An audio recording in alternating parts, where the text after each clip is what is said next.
श्रीमन्नारायणाय चरणौ शरणं प्रपदे। श्रीमते नारायणाय नमः। दरबार में बंसी वाले के दुख दर्द मिटाए जाते हैं। दुनिया के सताए लोग यहाँ सीने से लगाए जाते हैं। जिन्हें कोई ना स्वीकार करे उन्हें भगवान स्वीकार करते हैं। दरबार में बंसी वाले की दुख दर्द मिटाए जाते हैं। प्रेम से बोलिए श्री कृष्ण कन्हैया लाल की जय। श्री राधे सरकार की जय। सभी भागवत प्रेमियों को प्यार भरा श्री राधे राधे जय जय श्री कृष्णा। आप सभी का जीवन मंगलमय हो, खुशियों से भरा रहे और श्रीमद् भागवत जी आपकी हर इच्छाएं पूर्ण करे। इन्हीं शुभकामनाओं के साथ मैं कथा में आगे बढ़ूंगी।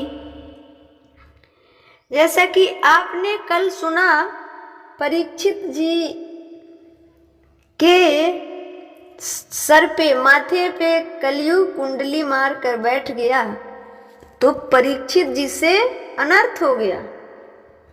एक संत के गले में सर्फ लपेट दिए, जिसके कारण उस संत के बालक ने उन्हें 7 दिन में मरने का श्राप दे दिया। इति लंगेतिम तक्षक सप्तमेहनि।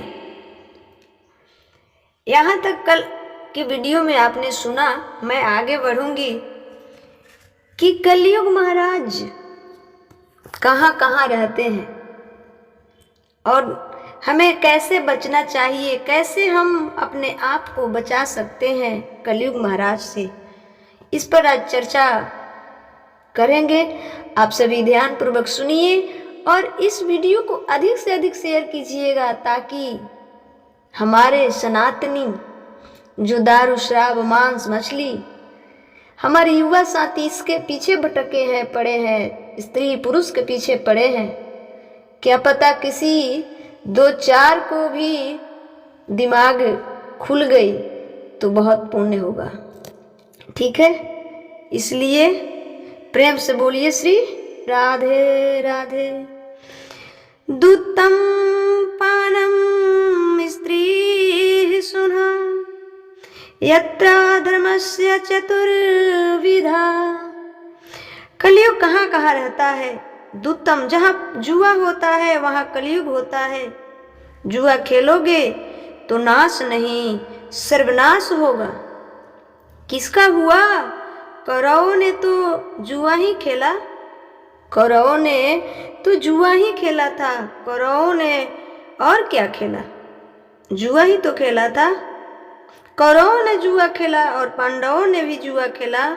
तो कौरवों ने जुआ खेला तो उनका सर्वनाश हुआ, और पांडवों ने जुआ खेला तो उन्हें 12 साल का वनवास, 1 वर्ष का अज्ञातवास और भरी सभा में पत्नी का अपमान और पूरा राज सिंहासन छीन गया। दर दर की ठोकर खानी पड़ी। 12 साल तक व्रण लला बनना पड़ा अर्जुन को। ये किसका परिणाम था? जुआ का। जुआ भिखारी बना देता है। अर्जुन जैसे गांडीवधारी भिखारी की तरह हो गए। सारी राज छिन गया। किसके चक्कर में? सिर्फ व सिर्फ जुआ के चक्कर में। तो ये हमारे और आपके लिए शौक है कि यदि ऐसे महारथियों ने जुआ खेलकर अपना सब नाश कर लिया तो ऐसे ऐरे गहरे नत्थु खैरे की क्या बचेगी। इसलिए जुआ ना खेलना। जुआ खेलोगे तो सर्वनाश होगा। किसका हुआ? कौरव और पांडवों का वनवास हुआ 12 साल का। कौरवों को तो पूर्ण रूप से पानी देने वाला को ही नहीं बचा। किसके चक्कर में? जुआ के चक्कर में।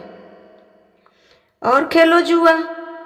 गंधारी कह रही है कि मेरा तो कोई बचा ही नहीं, एक भी बच्चा नहीं बचा।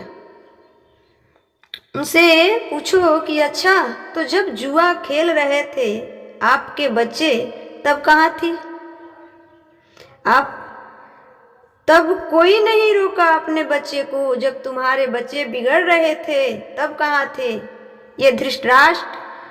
और ये तो बैठकर खिला रहे थे। हाँ बेटा, खेलो जुआ।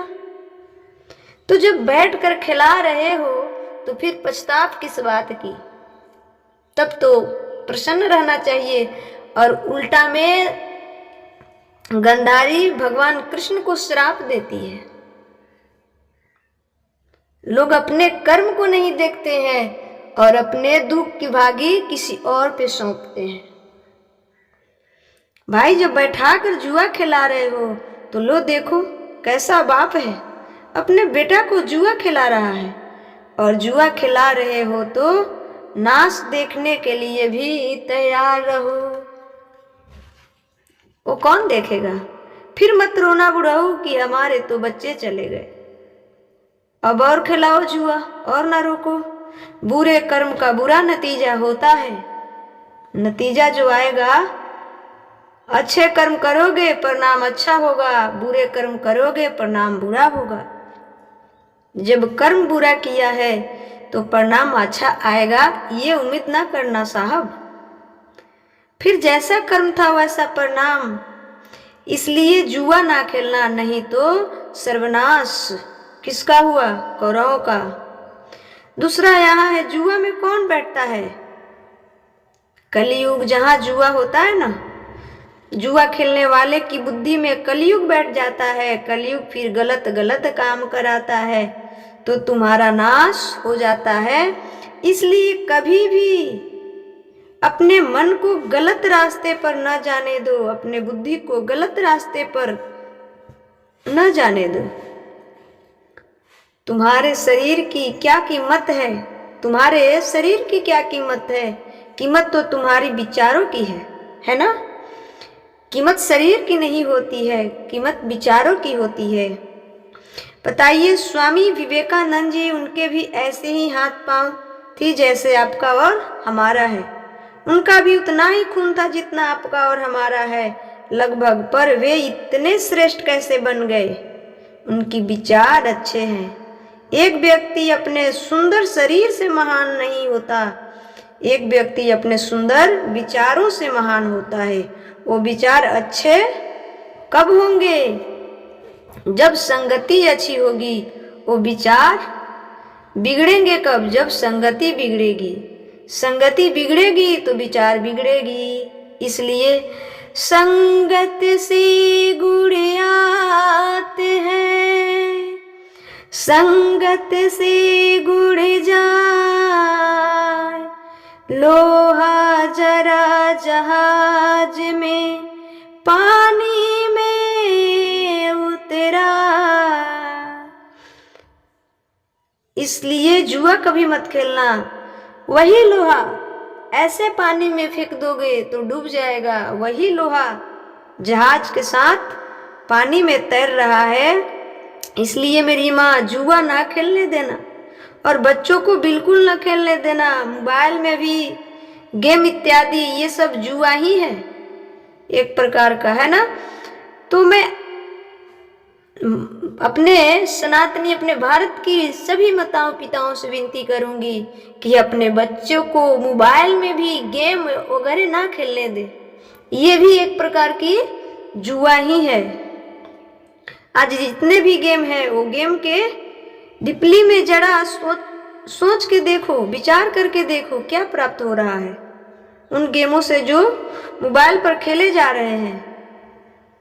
क्या बेनिफिट है, क्या फायदा है, कोई फायदा नहीं, समय वेस्ट है। फिर भी बच्चे खेल रहे हैं और आप भी, माताएं भी खिला रही है, बोल रही है कि ले लो बेटा मोबाइल।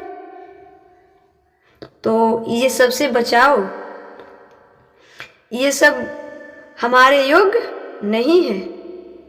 जो हमारे योग्य नहीं है उससे हम क्यों खेलेंगे, उससे हम क्यों प्रयोग करेंगे, उससे हम क्यों देखेंगे, क्यों छुएंगे। इसलिए गंधारी और धृतराष्ट्र ना बनकर एक बढ़िया माता पिता बनिए, जैसे माता कौशल्या थी, जैसे पिता दशरथ थे। दूतम पानम, कलयुग का दूसरा स्थान कहाँ है? पानम बोलो तो शराब, जहाँ शराब है वहां सत्यानाश है। इसलिए शराब बिल्कुल ना पीना, शौक से भी ना। कोई कोई कहता है कि हम कभी कभी ले लेते हैं, तो कभी कभी शराब पीने वाले लोग कभी कभी से ही शुरू होता है और कभी नहीं छूटेगा, यहाँ तक पहुंच जाता है। इसलिए शराब हम सब के लिए योग्य नहीं है, शराब हम सब के लिए योग्य नहीं है। एक बात मैं यहाँ पूछना चाहूंगी कि यदि जो व्यक्ति शराब पीता है, क्या उसकी माँ उनसे प्रसन्न है, उनकी पत्नी उनसे प्रसन्न है, उनकी संतानें उनसे प्रसन्न है, उनकी बहन उनसे प्रसन्न है? नहीं है। सब के सब रिश्ते सब परेशान है। तो फिर एक व्यक्ति के वजह से इतने लोग परेशान हैं, तो उस काम को करने से क्या फायदा? और परेशानी तो छोड़ दो, आपका शरीर भी प्रसन्न नहीं है आपसे, आपका शरीर भी प्रसन्न नहीं है। बढ़िया गाड़ी ले लो, अगर उसमें आपसे कोई कहे कि मिट्टी के तेल डालकर चला दो, पेट्रोल डीजल डालने की क्या जरूरत है, तो कहता है लोग कि अरे राम राम राम राम, इतने महंगी गाड़ी है और इसमें मिट्टी के तेल डालकर चलाओ, कहीं जंग लग जाए तो। भाई, जो गाड़ी आप खरीद सकते हैं दोबारा से, उसमें इतना डर है कि मिट्टी के तेल डाल देंगे तो जंग लग जाएगी। और ये जो आपका शरीर है, ये कितना कीमती है, कभी सोचते हैं? गाड़ी बिगड़ जाएंगी तो बन जाएंगी, नई मिल सकती है, लेकिन आपका जो शरीर बिगड़ जाएगा, फेफड़ा किडनी इत्यादि जो खत्म हो जाता है, वो मिलता नहीं है, नहीं मिलेगा। गाड़ी में मिट्टी के तेल डालकर चलाने में डर है कि जंग लग जाएगी, और ये सुंदर सा शरीर में है, शराब डालते हो तो जंग नहीं लगेगी, शराब डालते हो तो जंग नहीं लगेगी। किसी भी व्यक्ति जो दारू पीता हो, उनका सुनिएगा अंत में कि किडनी नहीं है तो फेफड़ा नहीं है तो ये नहीं है तो वो नहीं है, ये होता है। तो इसलिए मैं विनती करूंगी, हमारा शास्त्र कह रहा है कि शराब हमारे योग्य नहीं है। नहीं है मतलब नहीं है, कभी कभी पी लेते हैं, तो कभी कभी नाली का पानी भी पी लीजिए ना, क्या दिक्कत है, कभी कभी तो पीना है। इसलिए यदि शराब पीते हो तो थोड़ा सा संभल जाओ।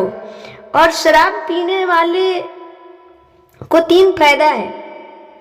एक, कि उन्हें कुत्ता नहीं काटता है। जानते हो क्यों? क्योंकि कुत्ता जानता है कि ये हमारे जैसा है, कुत्ता ही है। क्योंकि कुत्ता भी नाली में सोता है और दारू शराब पीने वाले भी नाली में कहीं सो जाते हैं, तो कुत्ता नहीं काटता है, जानता है कि ये हमारा जाति का है, कुत्ता ही है। और दूसरा, उनके घर चोरी नहीं होता है, क्योंकि चोर जानता है कि ये तो शराबी है, ये तो अपने पत्नी की गहना भी बेच कर पी गया होगा, इनके घर होगा ही क्या। तीसरा फायदा ये है कि उन्हें मरने में कष्ट नहीं होता, वो कहीं गिर के चल पड़ते हैं, ये फायदा है। लेकिन विनती है कि आप सभी इस सब से दूर हो जाइए। हमारा ये धर्म नहीं कहता है, हमारे शास्त्र इजाजत नहीं देती है, ये हमारे योग्य नहीं है। 5 प्रकार के महापाप बताए हैं शास्त्रों में। महापाप 5 प्रकार के होते हैं। एक पाप होता है और एक महापाप होता है। उन महापापों में पहला नाम शराब का है।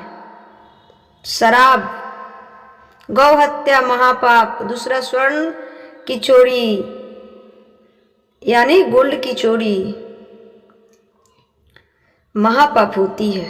अपने गुरु की पत्नी, देखिए, शराब पीना महापाप, गौ हत्या महापाप, स्वर्ण की चोरी तीसरा महापाप, और चौथा अपने गुरु की पत्नी पर कुदृष्टि डालना, ये महापाप होता है। ये 4 महापाप होता है। और ये 4 के साथ जो संबंध रखता है, बैठता है, उठता है, वो भी उतना ही महापापी होता है जितना ये 4 होते हैं। इसलिए इन लोगों से बचकर रहना, इन लोगों से दूर रहिए। शराबियों से नाता ना हो। नाता रखोगे, कल तुम्हें कहने लगेंगे कि ये एक पॉकेट ले लो, तो कहीं उनकी बातों में आकर ले लिया तो सत्यानाश हो जाएगा। इसलिए इनसे दूरी बनाकर रहना। कोशिश करो कि इन्हें सुधार दे, सुधारने का कोशिश करो, पर इनके साथ इनके जैसा बनने की कोशिश ना करो। इनसे बचना है तो कदापि शराब का पान सेवन नहीं करना चाहिए, ठीक है। शराब नहीं मतलब नहीं, शराब नहीं पीना है मतलब नहीं पीना है। हमारे योग शराब नहीं है। दूसरा, तीसरा, दूतम पानम स्त्री सुना। कलयुग का तीसरा ठिकाना है चरित्रहीनता। चरित्र से ना गिरिएगा, चरित्र से गिर जाओगे तो सर्वनाश हो जाएगा। स्त्री सुना, चरित्र से गिर गया रावण ने, चरित्र से गिर गया रावण ने। देवताओं, दिक्पालों को, नागलोक को, स्वर्गलोक को, सबको जीत लिया, सबको जीत लिया, सब दिक्पालों को जीत लिया। हार गया तो केवल काम वासना से हार गया। और देखो ना, पराई नारी को चुरा लिया और पराई नारी के हरण के कारण ही उसका सर्वनाश हो गया। पर नारी पैनी छुरी, 3 तरफ से खाए। धन हरे वन हरे, अंत नरक ले जाए। तो पर नारी या पर पुरुष, पर नारी या पर पुरुष ये पैनी छुरी की तरह होते हैं। जैसे छुरी का धार तेज होता है कि जिधर सटेगा काटेगा ही, उसी प्रकार ये दोनों होते हैं, पर पुरुष और पर नारी। ये तीनों तरफ से खाते हैं, अंत में नरक भी ले जाते हैं। इसलिए पर नारी, पर पुरुष से बचिए, चरित्र से बचिए। रावण जैसे महारथी का ये दशा हुआ, क्यों? क्योंकि पर नारी को उन्होंने हरण किया। ऐसे सर्वनाश हुआ कि रहा ना को रोवनिहारा। रावण मरा तो रोने वाला कोई नहीं बचा। अब समझिएगा कि रावण जैसे दिग्गज भी यदि पराई नारी के चक्कर में पड़ जाते हैं तो उनका भी विनाश हो जाता है। और जैसे रावण ना बचे पराई नारी के चक्कर में, तो ऐरे गैरे नत्थु की क्या बचेगी। इसलिए पर नारी से बच के रहो, पर पुरुष से बच के रहो। चरित्र न जाए, चरित्र चला गया तो सब चल जाएगा। इसलिए कलयुग का तीसरा स्थान कहाँ है? चरित्र। जहाँ चरित्र है वहाँ भगवान है, और जहाँ चरित्र नहीं है वहाँ कलयुग है। चरित्र जाएगा सो कलयुग आएगा, और चरित्र रहेगा वहाँ भगवान रहेंगे। आप चरित्रवान हैं तो आपके संग गोविंद है, और आप चरित्रहीन हैं तो आपके संग कौन है?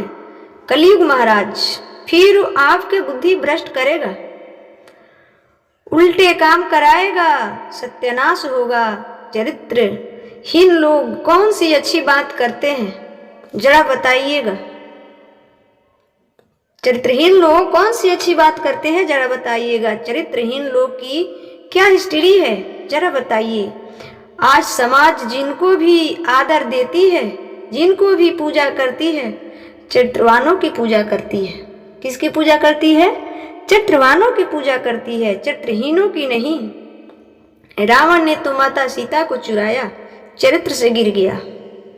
चरित्र से गिरा रावण ने तो क्या आज गली गली में रावण के उसके पुतले जलाए जाते हैं। आज राम जी चरित्रवान थे तो गली गली में आज राम मंदिर बनाए जाते हैं, राम जी के चरित्र की पूजा होती है। चरित्र और चरित्रहीन में, चरित्रवान और चरित्रहीन में यही अंतर है। इसलिए रामचरित्र सुनबे को रसिया, राम लखन सीता मन बसिया। चरित्र की पूजा होती है मेरी माँ, चरित्र की पूजा होती है। राम के पास भी सुपनेखा गई थी विवाह की प्रस्ताव लेकर, राम ने हमारा देखा तक नहीं। क्यों? क्योंकि ये पर स्त्री थी। इसलिए कलयुग का चौथा स्थान क्या है? सोना मिंस होता है मांस। आप लोग जो मांस खाते हैं ना, अंडा खाते हैं आप लोग, अंडा, मुर्गी, मछली, बकरा, बकरी लोग खा जाते हैं। एक सज्जन ने गूगल पर ही ये देता है कि अंडा शाकाहारी है, गूगल पर भी देता है, एक सज्जन ने कहा सो कहा, लेकिन गूगल पर भी देता है कि अंडा शाकाहारी है। मैं प्रश्न करना चाहूंगी कि अंडा शाकाहारी है तो कैसे है? क्या कोई बता सकता है?